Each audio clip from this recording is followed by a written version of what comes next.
Hello and welcome to learning chemistry with S K Verma. Dear friends, एक बार फिर मैं आपके सामने हाजिर हूँ सॉलिड स्टेट का एक नया वीडियो लेकर के। तो चलिए बिना टाइम गंवाए शुरू करते हैं और देखते हैं आज का हमारा टॉपिक क्या होने वाला है। यस, तो फ्रेंड्स, हम लोग आज सीखने वाले हैं calculation of packing efficiency and unit cell dimensions, यानी कि पैकिंग एफिशिएंसी की कैलकुलेशन क्या होती है। डिफरेंट तरह के जो हमने 3D क्लोज पैकिंग सीखी हुई है उनके लिए, है ना, सिंपल क्यूबिक, एफसीसी और सीसीपी के लिए, और यूनिट सेल के डायमेंशंस की कैलकुलेशन क्या है, ये हम लोग आज सीखने वाले हैं। और इससे रिलेटेड न्यूमेरिकल्स भी आते हैं क्वेश्चन में, और छोटे छोटे सिंपल सिंपल से क्वेश्चन आते हैं, ठीक है, उनकी भी हम लोग बात करने वाले हैं। तो चलिए सबसे पहले देखते हैं आखिर पैकिंग एफिशिएंसी होती क्या है। ठीक है, तो पैकिंग एफिशिएंसी क्या है भाई? बहुत सिंपल सी बात है, एक यूनिट सेल है, एक यूनिट सेल का कितना परसेंटेज, एक यूनिट सेल का जो टोटल वॉल्यूम है उसका कितना परसेंटेज पार्टिकल्स ने फिल किया हुआ है ना। एक यूनिट सेल के, वापस सुन लीजिए, एक यूनिट सेल के टोटल वॉल्यूम का कितना परसेंटेज पार्टिकल्स ने, यानी कि स्फीयर्स ने फिल किया हुआ है, वो जो परसेंटेज है वही आपका पैकिंग एफिशिएंसी है। ठीक है, यानी कि यूनिट सेल का कितना परसेंट वॉल्यूम यूज कर रखा है स्फीयर्स ने। ओके, तो ये इसका फॉर्मूला है, volume occupied by the spheres in the unit cell divided by total volume of the unit cell multiplied by the 100। ठीक है, अब इसको हम लोग, इस फॉर्मूले को इस तरह से भी दिखा सकते हैं। कैसे? इस तरह से भी हम लोग दिखा सकते हैं। कैसे दिखा सकते हैं? ऊपर आपको लेना है वॉल्यूम ऑफ द स्फीयर्स, यानी कि जितने स्फीयर हैं उनका वॉल्यूम। अब स्फीयर यानी कि यहाँ पर एटम्स को स्फीयर गोला माना हुआ है, और एक गोले का जो वॉल्यूम होता है वो 4/3 पाई आर क्यूब, यही तो होता है। ठीक है, सिंपल मैथ्स। ओके, तो हाँ, एक यूनिट सेल में कितने स्फीयर्स हैं, कितने एटम्स हैं, उसको मल्टीप्लाई करेंगे हम लोग एक स्फीयर के वॉल्यूम से। तो ये तो हो गया Z इंटू ये फॉर्मूला। Z किसको इंडिकेट कर रहा है? एक यूनिट सेल में कितने नंबर ऑफ पार्टिकल है या कितने स्फीयर है उसको, BSF 214। ठीक है, divided by total volume of unit cell. अब यूनिट सेल में हम यहाँ पर केवल क्यूबिक यूनिट सेल की बात करने वाले हैं। क्यूबिक यूनिट सेल यानी कि क्यूब, और क्यूब का जो वॉल्यूम होता है उसका फॉर्मूला क्या होता है? लेंथ, लेंथ क्यूब, यही होता है उसका फॉर्मूला।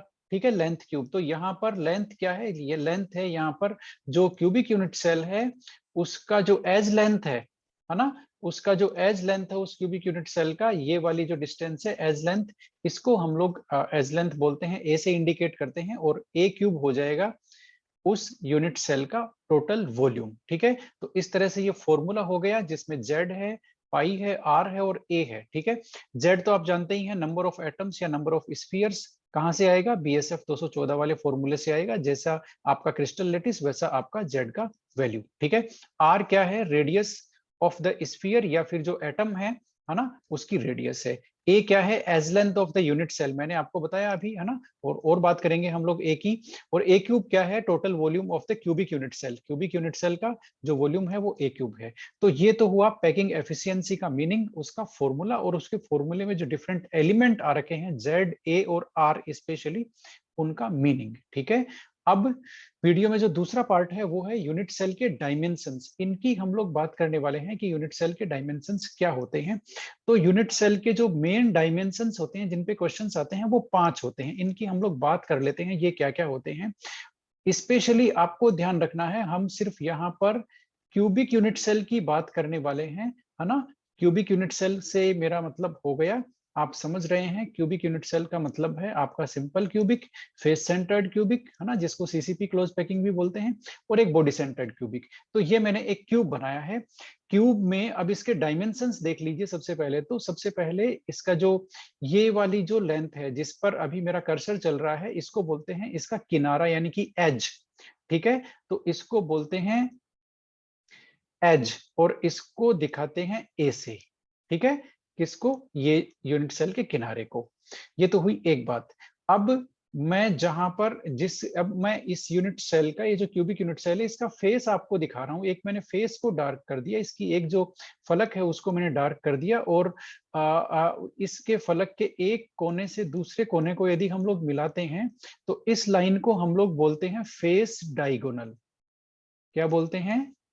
फेस डायगोनल, और फेस डायगोनल की वैल्यू होती है, इसको याद रखना, फेस डायगोनल की वैल्यू होती है √2a, इसको आपको रटना ही है, ये फेस डायगोनल की वैल्यू है √2a।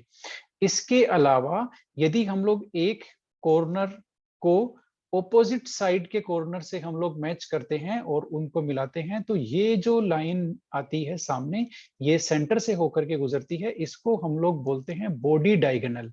इसको हम लोग क्या बोलते हैं? बॉडी डायगोनल बोलते हैं। यूनिट सेल की जो बॉडी है उसका डायगोनल है ये, और इसकी जो वैल्यू है वो है √3a। ये दोनों वैल्यू आपको याद रखनी है, फेस डायगोनल √2a और body diagonal √3a। 5 unit cell के डायमेंशंस बताए थे मैंने, कितने हो गए? 3 हो गए, edge length a, face diagonal और बॉडी डायगोनल। 2 की और बात करने वाले हैं, एक है आपका r, ये है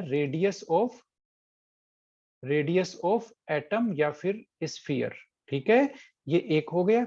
एक और है जो फिफ्थ है, वो है आपका डी यानी कि क्या होता है? डिस्टेंस बिटवीन नियरेस्ट नेबर्स, ये लीजिए, नियरेस्ट नेबर्स। लाइन थोड़ी टेढ़ी जा रही है, कोई बात नहीं। डिस्टेंस बिटवीन नियरेस्ट नेबर्स यानी कि रेडियस ऑफ द एटम तो आप समझ ही गए, सारे एटम को हमने स्फीयर माना हुआ है ना, तो जो भी उसकी रेडियस होगी वही रेडियस ऑफ एटम होगी। अब नियरेस्ट नेबर क्या है, यानी कि डिस्टेंस क्या है, जिसको डी से दिखाते हैं, तो नियरेस्ट नेबर्स वो स्फीयर्स हैं जो आपस में टच कर रहे हैं। ये देखिए, ये स्फीयर्स आपस में टच कर रहे हैं, और इनके सेंटर्स के बीच का जो डिस्टेंस है ना, वो इन पार्टिकल्स के बीच की दूरी है, जिसको हम लोग बोलते हैं डी। क्या बोलते हैं? ये आपका डी हो गया। और आप समझ रहे होंगे यहाँ पर डी की वैल्यू है यहाँ पर 2r। 2r, ये देखिए, एक r यहाँ पर और एक r यहाँ पर, तो ये d की वैल्यू हो गई 2r, यानी कि r is equal to d/2। ठीक है, ये फॉर्मूला आप याद रखिएगा। तो ये d और r के बीच में रिलेशन आ गया, साथ में d का मीनिंग आपको क्लियर हो गया कि d क्या है? नियरेस्ट नेबर जो हुए हैं पार्टिकल्स, है ना, जो आपस में टच कर रहे हैं, उनके बीच का डिस्टेंस है, ये इंपॉर्टेंट है। रेडियस ऑफ द एटम है, ए क्या है? एज लेंथ है, क्यूबिक यूनिट सेल का एज की लेंथ है ए। ठीक है, face diagonal, body diagonal, 5 unit cell के जो पैरामीटर हैं वो हुए पूरे। अब हम एक एक करके जो 3D लेटिस हमने सीखे हैं, तीनों सिंपल क्यूबिक, सीसीपी या एफसीसी और बीसीसी, ठीक है, इन तीनों के लिए हम लोग क्या कैलकुलेट करने वाले हैं? पैकिंग एफिशिएंसी कितनी होगी, और इनके सेल के जो डायमेंशंस है, यूनिट सेल के डायमेंशंस, यानी कि आपके डी आर ए, ये सब इनमें आपस में हम लोग रिलेशन एस्टेब्लिश करने वाले हैं। ठीक है, तो सबसे पहले हमने लिया है पैकिंग एफिशिएंसी इन सीसीपी, जिसको एफसीसी भी बोलते हैं, उसके लिए हम लोग पैकिंग एफिशिएंसी कैलकुलेट करेंगे। और इंपॉर्टेंट पॉइंट ये है फ्रेंड्स कि आप जानते हैं पैकिंग एफिशिएंसी कितनी होती है सीसीपी की? 74% होती है। और एचसीपी की कितनी होती है? एचसीपी की भी 74% है। इसीलिए इनकी पैकिंग एफिशिएंसी सेम होने की वजह से जितने भी फॉर्मूले हैं कैलकुलेशन के, वो सेम है। किसके लिए? एचसीपी के लिए और सीसीपी के लिए। इसलिए हम जो भी फॉर्मूला सीसीपी के लिए डिस्कस करने वाले हैं, वो सारे के सारे एज इट इज किस पे लागू होते हैं? एचसीपी के लिए। तो हम एचसीपी अलग से नहीं पढ़ने वाले हैं। ठीक है, ये सारे फॉर्मूले एचसीपी के लिए भी काम आएंगे। एचसीपी, है ना। तो अब हम लोग सीसीपी के लिए सीखना स्टार्ट करते हैं। हम लोग जानते हैं सीसीपी जो है क्यूबिक क्लोज पैकिंग, इसमें यूनिट सेल का जो टाइप होता है वो होता है आपका face centred cubic unit cell. तो ये face centred cubic unit cell है, जिसका एक फेस पे जो पार्टिकल्स ज्वाइन कर रहे हैं उसको दिखाया हुआ है। ये देखिए, ये फेस के सेंटर पे है, ये रहा। ये भी इस एक तरह से आपकी जो face centred cubic unit cell है, जिसमें सारी फेस के सेंटर पे एक एक पार्टिकल है ना। ये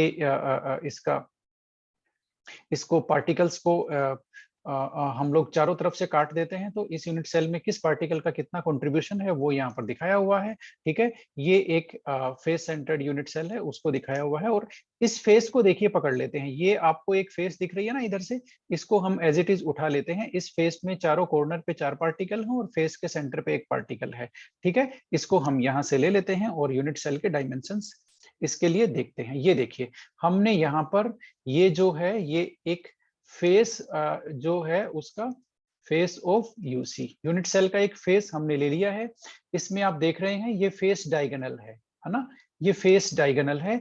फेस डायगोनल की वैल्यू कितनी होती है भाई, अभी हमने बात की थी √2a, याद रखना इसको, फेस डायगोनल की वैल्यू है, ठीक है। और यहां से यहां तक का जो डिस्टेंस है वो इसका यूनिट सेल का एज लेंथ है a, ठीक है। अब हम लोग सबसे पहले क्या देखेंगे, सबसे पहले हम लोग देखेंगे relationship between r and a, यानी कि रेडियस, स्फीयर यानी कि एटम की रेडियस और यूनिट सेल का जो एज लेंथ है ना, किनारे की लंबाई, उसके बीच में क्या रिलेशन है वो देखने वाले हैं। बहुत ही सिंपल है फ्रेंड्स। सबसे पहले आपको ये देखना है कि ये जो फेस डायगोनल है ना, ये कितने आर के इक्वल है, मैं आपको बताता हूं अभी, है ना। यहां से यहां तक एक आर हो गया, फिर ये सेंटर है, ये दूसरा आर हो गया, है ना, फिर ये तीसरा आर हो गया और ये चौथा आर हो गया। आपको पता चल रहा है, ये देखिए मैंने डिवाइड कर दिया है, ये जो जितने भी आर है, रेडियस है, ये मैंने बांट दिए हैं, 4 आर आपको नजर आ रहे हैं, है ना। इसका मतलब फेस डायगोनल की वैल्यू होती है √2a, और वो किसके इक्वल होती है, 4r के इक्वल होती है। ये आपको समझ में आ गया होगा अभी मैंने जिससे किया है ना। 4 रेडियस दिख रही है ना आपको, कहाँ कहाँ दिख रही है, मैं टिक लगा रहा हूँ, पहली रेडियस, दूसरी रेडियस, तीसरी रेडियस और चौथी रेडियस, ठीक है। तो 4r के इक्वल होती है। यहां से सीधा सीधा r का फॉर्मूला आ गया, r is equal to √2a divided by 4। अब इंटरेस्टिंग चीज क्या है, इंटरेस्टिंग चीज है 4 को हम क्या लिखते हैं, 2 इंटू 2, है ना, और 2 को हम क्या लिख सकते हैं, √2 मल्टीप्लाइड बाई √2।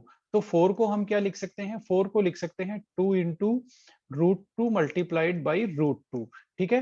तो यहाँ पर ये फॉर्मूला क्या हो गया, ये देखिए √2a divided by 2 into √2 into √2, तो ये √2 ये कट गया और फॉर्मूला हमें मिल गया r is equal to a by 2√2। ये लिखिए 2√2, ये फॉर्मूला किसका है, हमें मिल गया किसका फॉर्मूला, r का फॉर्मूला, किसके लिए, face centred cubic unit cell के लिए, ठीक है। ये तो हुई एक बात। अब हम बात करते हैं किसके लिए, अच्छा यहाँ पर a का रिलेशन भी, a का a इक्वल टू भी आप कर सकते हैं, a इक्वल टू क्या हो गया, 2√2r, ये लीजिए, इसका मतलब आपको a या r दोनों में से कोई भी एक पता हो एफसीसी के लिए, तो आप दूसरे की वैल्यू निकाल सकते हैं। इसी तरह से हम देखते हैं रिलेशनशिप बिटवीन आपका d एंड a। अब d का आप फॉर्मूला देख लीजिए, d का फॉर्मूला बड़ा ही इजी है। d क्या है, डिस्टेंस है पार्टिकल्स के बीच में, है ना, इसकी हम बात कर चुके हैं। नियरेस्ट नेबर्स के बीच की डिस्टेंस है ना, पार्टिकल्स के बीच का डिस्टेंस है, d काफी इंपॉर्टेंट है, a आपका एज लेंथ है। तो d का जो फॉर्मूला है वो एकदम साफ है, d क्या है, face diagonal, face diagonal divided by 2, है ना, फेस डायगोनल डिवाइडेड बाई 2। अब फेस डायगोनल तो आप जानते हैं, फेस डायगोनल क्या होता है, फेस डायगोनल होता है √2a डिवाइडेड बाई 2, है ना, √2a फेस डायगोनल है, ये हो गया। तो ये अब इसको हम और सोल्व कर सकते हैं, कैसे, √2a डिवाइडेड बाई √2 इंटू √2, ये 2 की वैल्यू हो गई, ये हमने काट दिया, क्या बचा, a बाई √2, ये लीजिए। तो d की वैल्यू क्या हो गई, d की वैल्यू हो गई a बाई √2, ये आपकी हो गई d की वैल्यू। d का जो फॉर्मूला है ये हो गया, इसका मतलब ये रिलेशन है d और a में। बात आपको समझ में आ गई। तो हमने रिलेशन किस किस का निकाल लिया, r और a का रिलेशन, पार्टिकल की रेडियस और यूनिट सेल का जो एज लेंथ है उसके बीच में रिलेशन, और यहाँ पर दो पार्टिकल्स के बीच में डिस्टेंस, है ना, नियरेस्ट नेबर्स के बीच में डिस्टेंस और एज लेंथ, इसके बीच में हमने रिलेशन निकाल लिया, ठीक है। तो ये हमने सेल डायमेंशन, यूनिट सेल के जो डायमेंशंस थे आर, ए और डी, है ना, और फेस डायगोनल, उस उनके बीच में हमने आपस में रिलेशन एस्टेब्लिश कर लिए, ठीक है। अब हम किसकी कैलकुलेशन करेंगे, पैकिंग एफिशिएंसी की कैलकुलेशन करेंगे एफसीसी के लिए। तो फॉर्मूला आप जानते ही हैं कि जो total volume occupied by the atoms, ठीक है, divided by total volume of the unit cell, यही तो है। अब बात यहाँ पर कौन सी यूनिट सेल की चल रही है, सीसीपी, जो क्यूबिक क्लोज पैकिंग, जिसमें यूनिट सेल होती है आपकी एफसीसी, ठीक है। एफसीसी में आप जानते हैं बीएसएफ 214, जेड की वैल्यू आपकी कितनी होती है, 4 होती है, ठीक है। तो आप ये जो जेड है है ना। इस फॉर्मूले में जेड की वैल्यू आप रखेंगे 4 और आर की वैल्यू कहां से लाएंगे, एफसीसी में आर की वैल्यू, ये जो आर है ना पाई आर क्यूब, इस आर की वैल्यू हम कहां से लाएंगे, इस आर की वैल्यू हम लोग अभी हमने निकाली है ना, आर की वैल्यू ये रही a/2√2, ये हम लेके आएंगे सीधा यहाँ पर, ये देखिए a/2√2, ये हमने आर की वैल्यू रख दी। वॉल्यूम ए क्यूब है ना, लेंथ क्यूब होता है, तो यहाँ पर एज लेंथ क्या है ए है, तो ए क्यूब हो गया। अब आप इसको सोल्व करेंगे तो आपको ये पैकिंग एफिशिएंसी मिलने वाली है, ये पैकिंग एफिशिएंसी, ये जो डेटा है इसको आपको याद रखना है, किसको, पाई डिवाइडेड बाई 3√2, इसको याद रखना है। इसको सोल्व करेंगे तो 0.74 आएगा, 100 से मल्टीप्लाई करेंगे तो 74% आएगा। तो इस तरह से पैकिंग एफिशिएंसी 74% की कैलकुलेशन जो है वो ये है। हमने जो पिछले वीडियोस में भी बात की है ना, पैकिंग एफिशिएंसी इसकी 74 होती है, इसकी 68 होती है, इसकी 50.2 है, उसकी कैलकुलेशन ये है। ठीक है, आपको इस तरह से कैलकुलेट करना है। और पैकिंग एफिशिएंसी का फॉर्मूला आप याद रखिएगा कि volume occupied by the atoms, है ना, यहाँ पर कितने एटम है, 4 एटम्स, ठीक है, present in the unit cell और divided by total volume of unit cell multiplied by the 100, है ना, यानी कि एक यूनिट सेल का जो टोटल वॉल्यूम है उसका कितना परसेंट पार्टिकल्स ने ऑक्यूपाई किया हुआ है, उसकी हम लोग बात, वो आपकी पैकिंग एफिशिएंसी है। अब एफसीसी के लिए हमने पैकिंग एफिशिएंसी कैलकुलेट कर ली, एफसीसी को ही सीसीपी बोलते हैं। और हमने ये भी सीख लिया कि इनके लिए जो भी फॉर्मूले थे, आर का हो चाहे ए का हो चाहे डी का हो चाहे पैकिंग एफिशिएंसी की वैल्यू हो, वो सब एज इट इज अप्लाई हो रही है किससे, एचसीपी पर। तो इस तरह से दो हमारे खत्म हो गए, कौन से, एचसीपी और सीसीपी, ठीक है।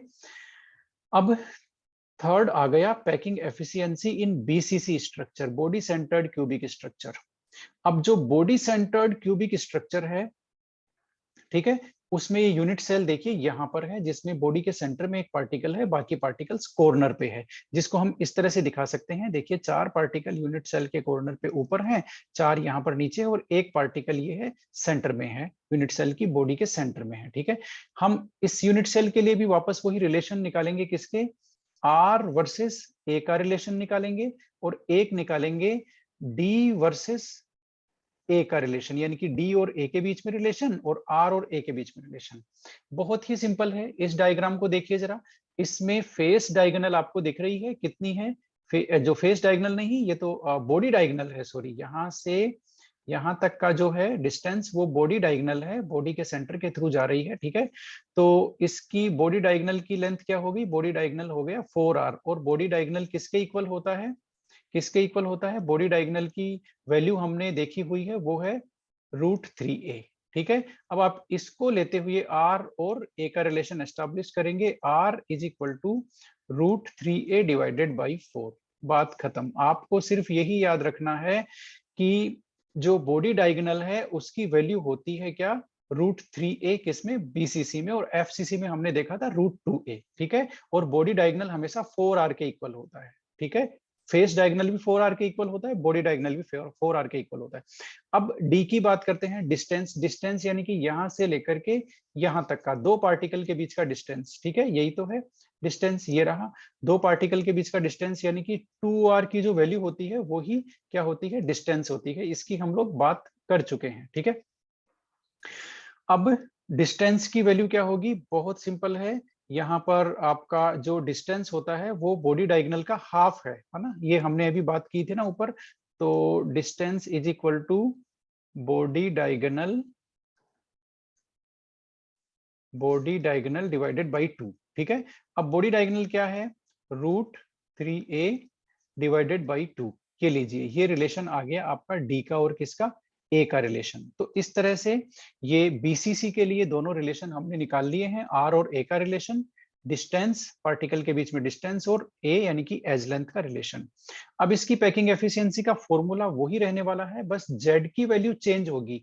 जेड की वैल्यू बीसीसी के लिए कितनी होती है, 2 होती है, ठीक है। बॉडी सेंटर्ड के लिए, है ना, यूनिट सेल में पार्टिकल्स का नंबर 2 होता है, ये 2 हो जाएगा। आर की वैल्यू भी यहाँ चेंज हो जाएगी, आर की वैल्यू हमने निकाली है ना 3a/4, ये रहा 3a/4, ये यहाँ पर आर की वैल्यू आ जाएगी, है ना, ये रही आर की वैल्यू, और वापस वही नीचे वही a क्यूब रहेगा, यूनिट सेल का वॉल्यूम, ठीक है। सोल्व करेंगे, ये आएगा 3π/8, जिसको आप सोल्व करेंगे तो वो आएगा 0.68 और परसेंटेज में वो होगा 68%। यानी कि ये तो इतना तो वॉल्यूम भरा हुआ है पार्टिकल से, स्फीयर से, ये फील्ड स्पेस है, ठीक है। पैकिंग एफिशिएंसी है, ये इतना परसेंट वॉल्यूम भरा हुआ है यूनिट सेल का, और वैकेंट कितना है, 32% वैकेंट है, ठीक है। ये बात आपको समझ में आई। ये बीसीसी के लिए कैलकुलेशन थी, √3 डिवाइडेड बाई 8, इसको याद रखना जरा, ये काम की चीज है, ठीक है। ओके, अब 3 हो गए भाई, बीसीसी हो गया, एफसीसी हो गया, एचसीपी हो गया। अब कौन सा बचा, लास्ट सिंपल क्यूबिक लेटिस बचा है। सिंपल क्यूबिक आप जानते हैं केवल कॉर्नर्स पे पार्टिकल होते हैं, है ना। ये देखिए केवल कॉर्नर्स पे पार्टिकल है और पार्टिकल कहीं नहीं है। ये ऊपर वाले 4 पार्टिकल हैं और ये नीचे वाले 4 पार्टिकल हैं, ठीक है। इस तरह से 8 पार्टिकल हैं। इसकी एक साइड को हम लोगों ने ले लिया, एक फेस को हम लोगों ने ले लिया।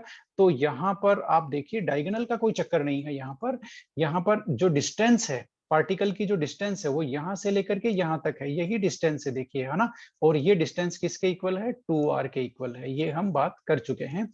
और जो एज लेंथ है वो ये है ना।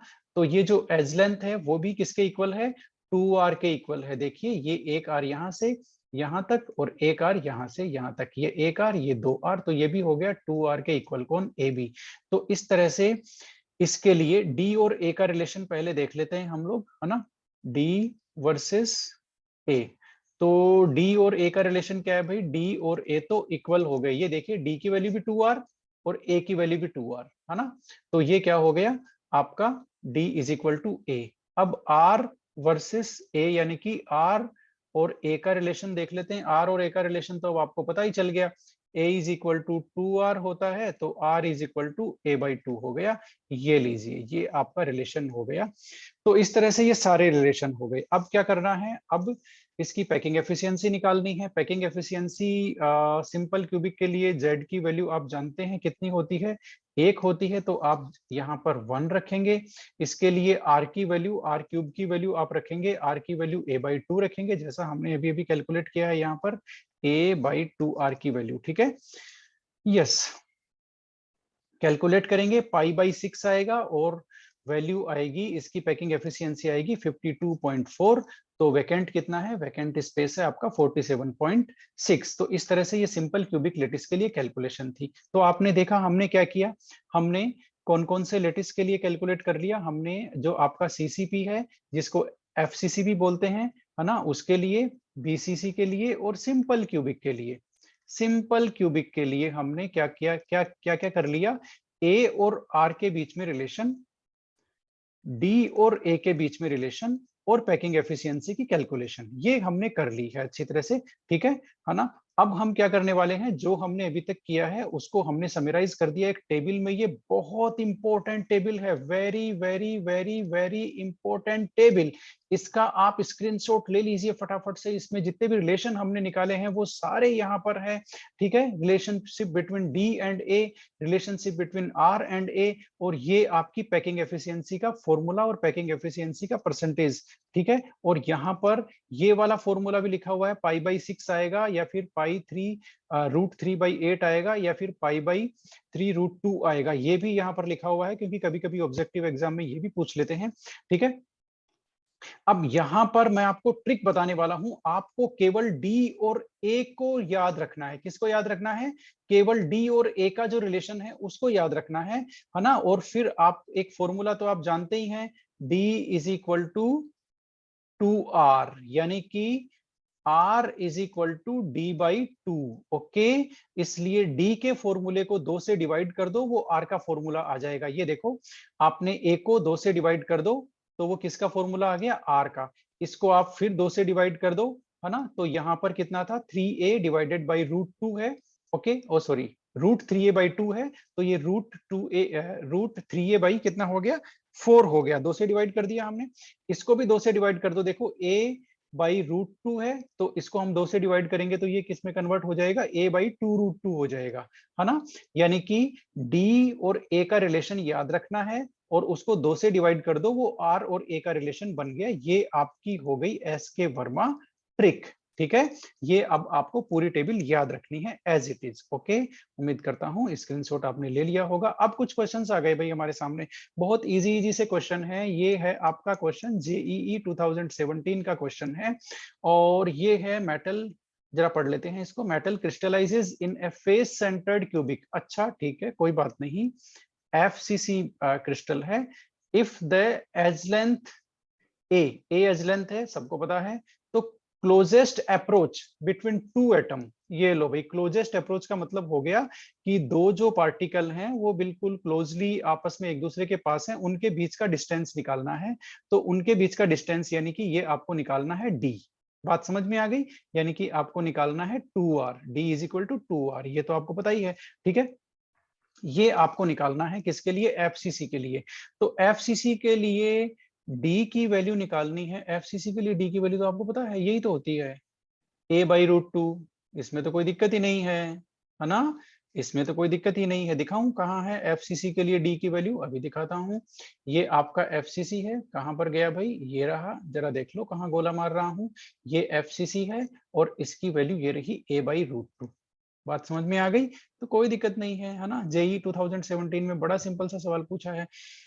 यस, आरपीएससी का सवाल, कॉलेज लेक्चरर 2020, बड़ा ही इजी क्वेश्चन पूछा है। क्या पूछा है?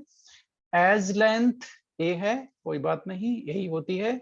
एटॉमिक रेडियस किसके लिए बताना है? बीसीसी, बॉडी सेंटर्ड के लिए। बीसीसी के लिए ए का और आर का रिलेशन बताना है। ये लो भाई, है ना? तो r is equal to √3a/4 होता है, ये तो सबको पता है, ये तो सबको ही पता है ना? इसमें तो कोई दिक्कत ही नहीं है, क्योंकि 4r ये आपका जो बॉडी डायगोनल है उसकी वैल्यू 4r होती है, और वो बीसीसी के लिए 3a होता है ना? तो r इज इक्वल टू क्या हो गया? √3a/4 हो गया। तो यही तो वैल्यू होती है। ये आंसर सही है, कोई प्रॉब्लम नहीं है। ये NCERT एग्जाम्पलर है, NCERT एग्जाम्पलर है। और इसमें इन्होंने क्या पूछा है? एज लेंथ पूछ लिया इन्होंने, है ना? आर नहीं पूछा इन्होंने, ए का फॉर्मूला पूछा है। ठीक है, ए का फॉर्मूला पूछा है, और किस ऑर्डर में पूछा है? पहले FCC के लिए, फिर BCC के लिए, फिर सिंपल क्यूबिक के लिए। किसका फॉर्मूला? ए का फॉर्मूला। तो आर का फॉर्मूला तो आप जानते ही हैं, है ना? FCC, BCC और सिंपल क्यूबिक। तो सिंपल क्यूबिक के लिए आप लोग जो आर का फॉर्मूला है वो जानते हैं, वो a/ कितना होता है? √2 होता है। तो ए का ये आर इज इक्वल टू होता है, तो पहले आर इज इक्वल टू लिख लेते हैं, फिर ए इज इक्वल टू कर लेंगे, कोई दिक्कत नहीं है ना? इसी तरह से BCC के लिए √3a/4 होता है, और FCC के लिए होता है आपका a/2√2। ठीक है, ये आर का फॉर्मूला है। आर इज इक्वल टू, तो ए का फॉर्मूला क्या हो गया? ए is equal to 2√2r, 2√2r, ये तो हो गया FCC के लिए। और इसके लिए क्या हो गया? इसके लिए फॉर्मूला हो गया a is equal to 4r/√3। ठीक है, किसके लिए? BCC के लिए। और इसके लिए क्या हो गया आर का फॉर्मूला? इसके लिए हो गया आर का फॉर्मूला, सॉरी ए का formula, a is equal to 2r। अब मैच कर लो भाई, मैच कर लो। सबसे पहले ये, फिर ये, फिर ये, और मुझे लगता है आंसर नंबर 1 सही है। ठीक है, तो अच्छा क्वेश्चन था, NCERT एग्जाम्पलर। इन्होंने थोड़ा सा घुमाया है, आर का फॉर्मूला नहीं पूछा, ए का फॉर्मूला पूछ लिया। ये क्वेश्चन है आपका नीट 2020 का। ओके, बड़ा ही इजी क्वेश्चन है। एलिमेंट का स्ट्रक्चर देख लो जरा, क्या है? BCC है, कोई बात नहीं। एज लेंथ उसकी ये है, तो एटॉमिक रेडियस निकालना है। तो पहले तो BCC के लिए आर का फॉर्मूला क्या होगा भाई? BCC के लिए आर का फॉर्मूला तो आपको पता ही है, R is equal to √3a/4। ये आर का फॉर्मूला है। ठीक है, किसके लिए? BCC के लिए। ओके, अब इसको आप कैसे कैलकुलेट करेंगे? अच्छा, और ए की वैल्यू उन्होंने दी है। ए की वैल्यू कितनी है? 288 पिकोमीटर PM।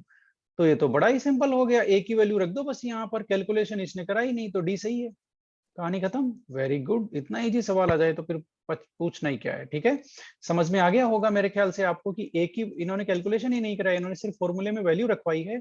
ये आर का फॉर्मूला है, ए की वैल्यू रख दो और आंसर आ जाएगा डी। ठीक है, कोई प्रॉब्लम नहीं है ना। मैंने सोचा कोई लंबी चौड़ी कैलकुलेशन है, कोई बात नहीं। एक मेटल क्रिस्टलाइज हो रहा है किसमें, देख लेते हैं, एफसीसी में। अभी देखते हैं। एज लेंथ ए की वैल्यू कितनी दे दी भाई इन्होंने, 408। डायामीटर पूछ लिया इन्होंने। डायामीटर का मतलब, डायामीटर आप जानते हैं ना, किसी भी गोले का व्यास। ठीक है ना, व्यास यानी कि हो गया 2r, राइट, और 2r होता है d। बात सही है क्या, बात सही है ना। डायमीटर 2r होता है ना, और 2r की वैल्यू होती है d, यानी कि नेबरिंग पार्टिकल के बीच का डिस्टेंस, है ना। तो चाहे डायमीटर निकाल लो चाहे d निकाल लो, ओके। इसका मतलब a दिया हुआ है और आपको d निकालना है। देखो कितना कितना घुमाने की कोशिश करी है इन्होंने। ठीक है, a दिया हुआ है और d निकालना है, यानी कि a और d का रिलेशन आपको पता होना चाहिए, किसके लिए, एफसीसी के लिए। तो एफसीसी के लिए d का रिलेशन और a का रिलेशन होता है d is equal to a by root two, यानी कि वो टेबल आपको देखो रटा हुआ होना चाहिए, है ना। एक मैंने ट्रिक जो बताई है, डी का रिलेशन याद कर लो और फिर उसको 2 से डिवाइड कर दो, वो आर और ए का रिलेशन आ जाएगा। ठीक है, लेकिन ये सिर्फ सिंगल एलिमेंट के लिए है, कंपाउंड्स के लिए नहीं है, आयनिक कंपाउंड्स वगैरह के लिए नहीं है ये टेबल। ये मैं बताना भूल गया आपको, यहाँ पर बता देता हूँ। ये जो भी टेबल है ये सिर्फ एलिमेंट्स के लिए है, कंपाउंड्स के लिए नहीं है। आप इसको NaCl वगैरह पे लागू नहीं कर सकते। ये देखिए यहाँ लिखा हुआ है, for elements only, not for compounds, for pure elements only, not for compounds. आप NaCl का कोई आ जाए और आप ये फॉर्मूला लगाने लग जाएं आर और डी का, वो गलत हो जाएगा, है ना, जरा बच के रहिएगा। ओके, तो ये तो हमने कर लिया था, नहीं ये नहीं किया था, हम यही थे। तो इसमें अब आपको करना क्या है, ए की वैल्यू दी हुई है, ए की वैल्यू क्या है भाई, ए की वैल्यू है आपकी 408 डिवाइडेड बाई √2। तो √2 की वैल्यू तो पूरी दुनिया जानती है कितनी होती है, 1.414। इसको आप डिवाइड कर दो और इसको डिवाइड करोगे तो आपको पता चलेगा, वैल्यू आएगी 288, आपका आंसर है। ठीक है, मेटल क्रिस्टलाइजेज, अच्छा ये वही क्वेश्चन है जो गलती से दोबारा पेस्ट हो गया, कोई बात नहीं, हमारे पास और भी कई सारे क्वेश्चन हैं। ये देख लो भाई, an element having an atomic radius, अच्छा एटॉमिक रेडियस आर की वैल्यू इन्होंने दे दी है 0.1.4। एफसीसी इन्होंने बता दिया क्रिस्टल, ये देखिए एफसीसी यूनिट सेल है। What is the length of side of unit cell, अच्छा यूनिट सेल की साइड यानी कि ए इन्होंने पूछा है। अब ये लो भाई, ये तो आप कर सकते हो, कहाँ दिक्कत है। एफसीसी के लिए आपको आर और जो ए का रिलेशन है वो आपको पता होना चाहिए, और वो क्या है, वो है आपका R is equal to a by 2√2। ठीक है, अब आपको करना क्या है, ज्यादा कुछ नहीं करना, ए की वैल्यू तो इन्होंने दी है। अच्छा ए की वैल्यू उन्होंने पूछी है, तो ए का फॉर्मूला हो गया आपका 2√2r।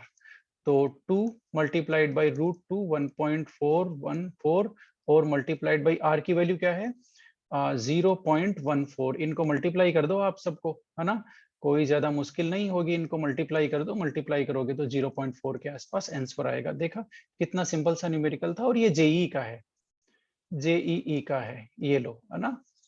ठीक है, मेरे ख्याल से अब आपको पता चल रहा होगा जेई के क्वेश्चन कितने इजी होते हैं। यस यस, यहाँ पर इन्होंने किसका, रेडियस, रेडियाई का फॉर्मूला है वो पूछा है, किसके लिए, सबसे पहले सिंपल क्यूबिक के लिए आर का फॉर्मूला, फिर बीसीसी के लिए, फिर एफसीसी के लिए। तो सिंपल क्यूबिक, बीसीसी और एफसीसी के लिए आर का फॉर्मूला क्या है भाई, बताना जरा। सिंपल क्यूबिक के लिए तो a/2 है ना। तो मेरे ख्याल से ए ऑप्शन सही है। आप इनमें आर की वैल्यू देखोगे तो ये आपके सिंपल क्यूबिक के लिए आ जाएगी, ये आपकी बीसीसी के लिए, और ये आपका एफसीसी के लिए। ठीक है, चेक कर लेना, टेबल याद कर लो फिर चेक करना आराम से। ये बड़ा ही डेंजरस सवाल है, बच के रहना, नीट में आया हुआ है, मैंने बताया था ना, उस टेबल में से वो भी गड़बड़ हो जाती है, वो पूछ लेते हैं। जो पाई वाला कैलकुलेशन है, कौन सी कैलकुलेशन, पाई वाली कैलकुलेशन, ये देखिए वापस बता देता हूं, है ना। इसलिए जब भी आप टेबल याद करो गलती मत कर देना, ये जो पाई वाली ये जो कैलकुलेशन है π/6 किसके लिए होता है, ये किसके लिए होता है, ये किसके लिए होता है, ये आपको रटा हुआ होना चाहिए, है ना? या तो समझा हुआ होना चाहिए कैलकुलेशन के हिसाब से, या आपको रटा हुआ होना चाहिए। अब इन्होंने परसेंटेज नहीं पूछा, इन्होंने घुमा के पूछ लिया आपको पैकिंग एफिशिएंसी यहाँ पर। और किसके लिए पूछा है? सिंपल क्यूबिक के लिए पूछा है ना? सिंपल क्यूबिक के लिए आप रट के जाओगे 52.4, इसने वो पूछा ही नहीं, इसने पूछ लिया ये कैलकुलेशन। तो इसमें यदि आपको याद है टेबल से, तो ये आएगा π/6, और वैसे भी आपको याद नहीं है तो पाई की वैल्यू आप रखना 3.14 डिवाइडेड बाई 6 करना, आपका आंसर कितना आएगा? हाँ, मल्टीप्लाइड बाई 100 कर देना, आपका आंसर आएगा 52.4। यानी कि आप ऐसे कैलकुलेट करके भी निकालोगे ना, तो 52.4 केवल इसी कैलकुलेशन का रिजल्ट आएगा और किसी का नहीं आएगा। तो बेहतर होगा वो टेबल एक बार याद कर लेना, है ना? उसमें देख लेना, ये क्वेश्चन थोड़ा सा इन्होंने अलग कर दिया। यस, तो हमारे क्वेश्चंस पूरे हो गए हैं। अब ये 3 इंपॉर्टेंट क्वेश्चंस मैंने लिए हैं। कहाँ-कहाँ से लिए हैं? ये आपका नीट का क्वेश्चन है 2009 का, ये भी नीट का ही क्वेश्चन है, ठीक है? और ये जो लास्ट वाला क्वेश्चन है वो आपका जेईई का क्वेश्चन है, तो जरा बच के रहिएगा इस तरह के क्वेश्चन से। ये छोटे-छोटे न्यूमेरिकल हैं, ये आपको परेशान कर सकते हैं। तो 20, 21 और 9 नंबर के जो क्वेश्चंस हैं, इनका स्क्रीनशॉट ले लीजिए। आंसर लिखने हैं आपको कमेंट बॉक्स में, ये आपकी प्रैक्टिस के लिए है। बहुत से लोग कहते रहते हैं क्वेश्चन की प्रैक्टिस कहाँ से करें, कहाँ से करें, कहाँ से करें, तो मैंने सोचा चलो 1-2 क्वेश्चंस, 2-4 क्वेश्चंस प्रैक्टिस में दिए जाएं। आज के लिए इतना ही, मिलते हैं कल फिर। काफी रात हो गई, मेरे ख्याल से 12 से ऊपर बज गया मुझे, यस 1 बज गया है वीडियो रिकॉर्ड करते करते, ठीक है? तो मिलते हैं कल, ओके, इस वीडियो के साथ। Thank you very much.